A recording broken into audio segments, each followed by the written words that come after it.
Bonjour, je suis Vincent et aujourd'hui on va parler de portrait intime. Dans cette vidéo, je vais vous expliquer pour moi ce qu'est un portrait intime et comment on peut le réaliser facilement. Mais avant, je vais vous demander en fait de cliquer sur vous abonner et de mettre un petit pouce bleu pour permettre à la chaîne en fait qu'elle ait un meilleur référencement auprès de YouTube. Un portrait intime. Qu'est-ce qu'on appelle en fait un portrait intime et comment créer un portrait intime?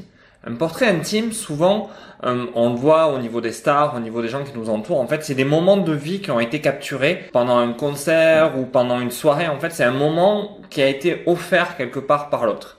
Moi, ce que j'appelle un portrait intime, c'est quand je suis avec un modèle, pas forcément dans un studio ou pas forcément dans un lieu pour faire un shooting, mais où j'ai mon appareil avec moi et où j'échange. En fait, le modèle n'est plus un modèle, c'est une personne là. Ça peut être ma mère, ça peut être une amie, ça peut être n'importe qui, ça peut être quelqu'un que je connais pas même.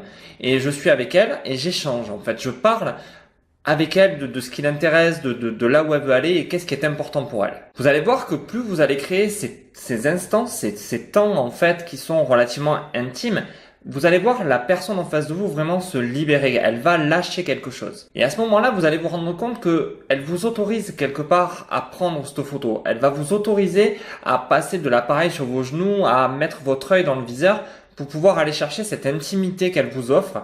Et quelque part, elle vous fait un cadeau. C'est quelque chose qui est pas forcément qu'on va voir tous les jours partout ou dans une pause. C'est vraiment ce moment-là où elle est dans son intimité, où elle se révèle en tant que personne et elle vous offre vraiment une pause, une attitude vraiment particulière. Vous allez vous rendre compte que pour ce genre de séance, ce qui est pas une séance, qui est un échange, c'est qu'il va vous falloir de la patience. C'est quelque chose qui prend du temps, qui ne se construit pas instantanément. Et surtout, il faut que vous soyez dans un esprit vraiment de capture et pas de vol. En fait, vous allez pouvoir quelque part lui offrir cet instant-là. C'est pas quelque chose que vous faites pour votre travail. C'est bien sûr ça reste votre travail, mais elle va rentrer dans un process où elle va se libérer de toutes les contraintes, de toute l'image qu'elle veut avoir d'elle pour vous offrir quelque chose. Donc vraiment, essayez de le capturer, non pas forcément de le voler. Ce portrait intime fait vraiment partie de la vie des gens. Ça peut être tout bêtement, je sais pas, mais en pensant comme ça, un petit enfant qui offre quelque chose à sa grand-mère et on voit vraiment cet instant où la grand-mère est heureuse d'avoir son petit-fils. Ça peut être le baiser volé même sur une gare, ce moment où deux personnes se rencontrent. Donc il y a une intimité là aussi et où on a l'impression de les voir s'embrasser comme si ça allait être le dernier baiser de leur vie si l'autre partait à l'autre bout du monde alors qu'il part peut-être que quelques jours ou quelques mois.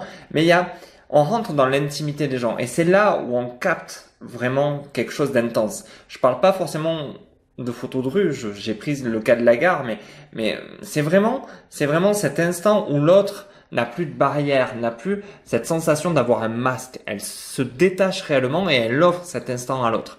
Alors si c'est des gens qui sont en train d'interagir, c'est intéressant, mais ça peut être aussi des moments d'échange avec votre compagne, avec votre père, avec d'autres personnes comme ça où vous allez capter vraiment quelque chose de naturel et de spontané. J'aurais un petit exercice en fait à vous dire, c'est quelque chose que moi j'ai fait avant.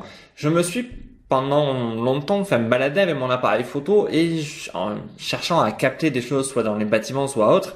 Et je me suis vu des fois capter des regards de personnes tristes ou de personnes heureuses et je l'ai fait la photo. Je suis resté un peu dans mon coin, j'ai attendu, j'ai fait la photo et je suis allé leur montrer et je suis allé leur demander une adresse mail pour pouvoir leur offrir. Et souvent, ce que je me suis aperçu, c'est qu'en montrant ce genre de photos aux gens, ils se rendent même pas compte de eux comment ils sont. Et ça leur fait du bien. Ça peut être une photo qui apporte énormément aux autres. Même aller sur une gare, testez-le sur une gare. Vous allez voir, vous posez dans un coin, vous attendez et vous allez voir par exemple la personne qui reste sur cette gare et vous lui montrez la photo et vous lui offrez.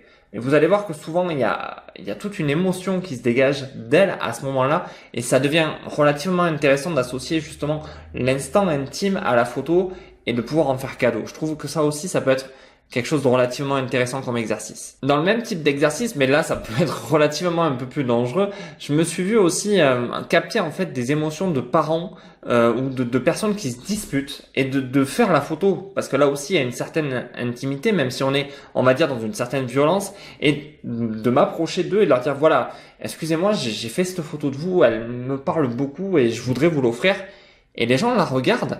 et voient à un moment donné toute l'agressivité qu'ils ont entre eux et ils se rendent compte en fait que ça peut être des fois ridicule. Et dans ces images, vous allez voir que ces instants-là peuvent être importants pour les autres, importants de leur transmettre, que ça soit de la colère ou de l'amour ou de la passion, de leur donner, car ça valide chez eux quelque chose dans leur tête et dans leur corps qui est relativement intéressant. Et c'est là aussi la force de la photo, la force du portrait intime. C'est de pouvoir offrir à l'autre quelque chose dont ils ne se rendent peut-être même pas compte. Donc pour conclure, je dirais que voilà, n'hésitez pas à sortir, n'hésitez pas à faire ce genre d'expérience comme ça, d'aller photographier d'autres personnes ou de prendre quelqu'un et de passer du temps avec elle pour pouvoir entrer dans cette intimité qui n'est pas l'intimité de l'espace, mais l'intimité vraiment de la personne et de lui offrir la photo pour voir exactement comment elle se comporte avec ça et vous allez voir que on peut avoir des ressentis assez particuliers. Avant de vous quitter, je vais vous demander encore de cliquer sur vous abonner si c'est pas encore fait, de me mettre un petit pouce pour le référencement YouTube. Aujourd'hui c'est comme ça, c'est les pouces bleus qui font monter les vidéos et pour moi ça me fait toujours plaisir. Je vais vous inviter aussi d'aller dans la description pour récupérer les 2 e-books que j'ai fait pour vous en fait sur la lumière naturelle et la lumière studio. Allez-y, vous allez voir, c'est riche en contenu et ça peut vous apporter. Et maintenant, je vous dis au revoir et je vous dis à bientôt. Au revoir.